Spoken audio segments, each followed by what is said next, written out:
Ni je suis Greg le Geek ou GG Posé Intime et je vous souhaite la bienvenue pour ce nouveau JT du JT Geek avec la présentation cette semaine de la montre Kisai On Air pour la boutique TokyoWatch.com. Parce que voir les produits en photo c'est bien, mais les voir en vidéo c'est mieux, alors débridez-vous et découvrez tout notre high-tech en direct de Shenzhen en Chine. Allez, on se retrouve après le générique et pan geek.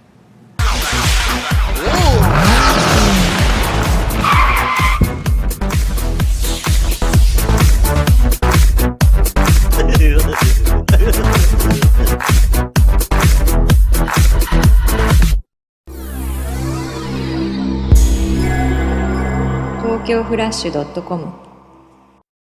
Aujourd'hui, aujourd'hui on va tester une montre, et une montre qui vient de loin, enfin pour vous, nous elle vient pas trop loin, une montre qui vient du Japon, voilà, une montre en fait fournie par la boutique Tokyo Watch, qui nous a dit, oh là là, il faut absolument que vous ayez cette montre, vous essayez cette montre, on a dit, oui, mais si on l'essaye, il faut la faire gagner à nos membres.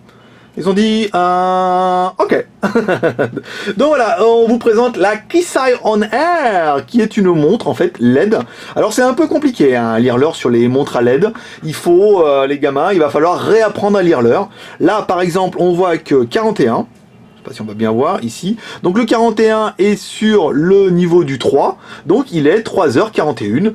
Par exemple, l'heure qu'il est maintenant ici. C'est plutôt pas mal. Donc en fait, après, comment ça se passait? Alors, c'est une montre LCD, alors couleur. Alors en fait, vous allez voir, il y a deux petites choses qui font bien. Quand on appuie sur la droite, voilà, la montre se déverrouille avec un écran capacitif. Et elle est, oui, mesdames et mesdames, elle est bleue. Waouh, et ouais, c'est joli. En fait, bon, ce sera plus joli dans le noir qu'en pleine lumière. Hein. Là, forcément, faudra pas. Je vais mettre un peu plus loin ici. Vous voyez, je déverrouille. Voilà. Et là, vous voyez le rétroéclairage bleu. Quand même, c'est joli, hein. Donc voilà, les montres LED, c'est un petit peu ça. Bon, bah là, forcément, avec la lumière, on a un peu de mal à lire l'heure. Mais je vous promets qu'en pleine lumière, vous voyez, comme ici, hop, quand on met un peu de lumière, c'est plutôt pas mal. On met un petit coup à droite. Donc là, le rétroéclairage, maquage walou, hein. Donc là, le rétroéclairage, rien du tout. Mais quand on se met dans le noir, waouh, on voit bien, vous voyez. Là, on voit bien qu'il y a un rétroéclairage bleu, donc c'est le petit côté sympathique de la montre. Alors, comment ça va se passer? Alors, bien, vous allez pouvoir regarder l'heure ici. Donc là, il est maintenant 3h42, toujours. On déverrouille sur la droite et on va accéder au réglage. Un réglage qui va vous permettre de mettre l'alarme, un qui va vous permettre de régler l'heure. Par exemple, si on reste appuyé 3 secondes ici, 1, 2, 3, hop, voilà. Vous allez pouvoir régler l'heure. Donc, il suffit de faire tourner après les bitoniaux et tout, enfin... Faut lire le mode d'emploi quand même, hein. Je veux dire, moi aussi j'ai regardé, franchement une montre c'est une montre, je veux dire, c'est qui le geek? Le geek il a pris le mode d'emploi, il a regardé comment on réglait l'heure, parce que c'est apparemment plus compliqué que ce qui n'y paraît. Donc là on appuie 3 secondes, ici, bon faut des doigts de japonais, hein, je l'ai pas dit, mais... Alors en fait, un doigt est livré dans la boîte, c'est Halloween, c'est normal, vous pourrez vous aussi régler la montre facilement, voilà, donc là... Elle se met en réglage, tac, tac, tac, 5, 4, 3, 2, 1, 0, feu, la fusée, tac, la fumée, tout le monde applaudit, c'est pas mal. Donc c'est un écran tactile capacitif, elle vous donne l'heure, waouh, la date, ouais, et elle vous donne l'alarme, voilà, c'est pas mal, et un rétroéclairage bleu qui, en pleine journée, ne fera pas bien sensation, si ce n'est la montre, qui est quand même très très belle, hein, elle est quand même très très bien finie. Vous voyez, donc pas de prise USB, rien. Là, il va falloir mettre une pile, vous pourrez la dévisser. La finition est plutôt bonne. Le bracelet est en aluminium. Voilà, donc il est assez léger. C'est pas de l'acier, c'est plutôt sympa. Alors, on va essayer de se mettre comme ça. Ici. Bon, par contre, la taille, va falloir enlever les maillons là, les gars. Hein. Alors après, il suffit d'appuyer ici. Mais je veux dire, attendez, je suis quand même en ma période, je suis en prise de masse, là, comme diraient les mecs qui font de la muscu pour l'hiver. Les mecs, ils ont des bras de japonais, je peux vous dire, on peut se les mettre autour du cou, là, les montres. Hein. Donc la montre est quand même plutôt jolie. On va se mettre un peu comme ça. Si ça marche pas. Non? Qu'est-ce qui se passe avec mes doigts boudinés? Ah merde, c'est de droite à gauche. Oh, c'était pas loin, droite à gauche, gauche à droite, je veux dire. Ça fait la blague aussi. Voilà, donc la montre est plutôt sympa et elle est assez simple. Donc nous, qu'est-ce qu'on a aimé?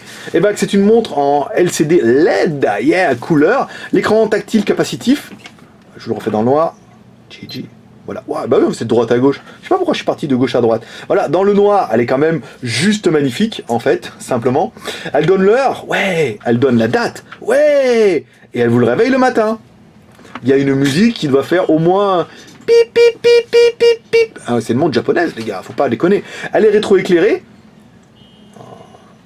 Il va falloir que je prenne le mode d'emploi pour regarder si c'est de gauche à droite. Je crois qu'il y a un truc de gauche à droite et un truc de droite à gauche. Elle est rétroéclairée, bleue. Alors c'est quand même plutôt sympa. Vous avez vu, bon, on est en train de bricoler les modes sans le faire exprès, c'est pas mal. Et enfin, on va pas dire qu'on aimera le prix. Le prix de cette montre magnifique, 199$ ou 150 €. Donc là, forcément, la douloureuse est un petit peu dure, mais c'est une montre technologique LED. La finition est quand même très très bonne. Et c'est le prix de la japonisation. Voilà, on pouvait pas passer à côté, c'est 200$. Qu'est-ce qu'on regrettera pour la montre? Eh ben, elle est quand même plutôt simple pour une montre LED. Hein, elle fait pas bien grand chose, si ce n'est l'heure, la date, et qu'elle est jolie, qu'elle s'allume bleu. Bon, pourquoi pas. J'ai vraiment du mal avec ces boutons là, ouais, c'est de droite à gauche. Bon. C'est de droite à gauche ou de gauche à droite? Allez, on va l'enlever, comme ça et tout. Donc elle est quand même plutôt simple, hein, elle fait pas bien grand chose, mais mère, pour son prix. Et ensuite, il va falloir réapprendre à lire l'heure. Hein. Là, vous voyez, encore une fois, on se met ici, il est 3h46. Ouais, génial, vous voyez, comme quoi les tests sont vraiment en temps réel, mais ça fait un produit qui est quand même plutôt sympa. On remerciera Tokyo Watch pour nous avoir envoyé cette montre, et comme toujours dans les Chez Geek, cette montre sera gagnée. Voilà, comme toujours, en laissant un commentaire, vous nous laissez un commentaire sur cette vidéo, et dès qu'on aura atteint les 300 commentaires. Allez, on va faire tranquille. Dès qu'on aura atteint les 300 commentaires, on en prendra un au sort en random et on vous fera gagner cette jolie montre directement venue du Japon. Eh ouais, dans une jolie petite boîte japonaise et tout, avec du carton japonais, du papier à bulles japonais, du scotch japonais et une montre japonais et un prix japonais. Bon, on peut pas tout avoir, les gars. Dans les 300 commentaires, et il y en a un d'entre vous qui gagnera cette jolie montre. On l'aurait bien gardée quand même, hein. Elle est quand même plutôt jolie et elle est quand même aussi plutôt chère. Voilà, mes petits geeks. Si vous aimez cette vidéo, vous pouvez nous encourager à nous soutenir avec les 3 R, le R de share en partageant cette vidéo sur les réseaux sociaux, le R de commentaire qui vous permettra en plus de gagner cette montre, et le R de pouce vert qui permettra de dire waouh, mais c'est trop bien le JT Geek. Voilà, petit geek, c'est tout pour aujourd'hui. N'hésitez pas à vous abonner à notre chaîne YouTube via le petit lien qui apparaîtra en haut à droite. Comme ça, vous recevrez cette vidéo avant tout le monde. Et moi, je vous dis à demain pour un prochain JT Geek ou un test high-tech, comme toujours en direct de Shenzhen en Chine. Allez, à demain. Et comme dit Michaina, paix et prospérité. Bye bye. TokyoFlash.com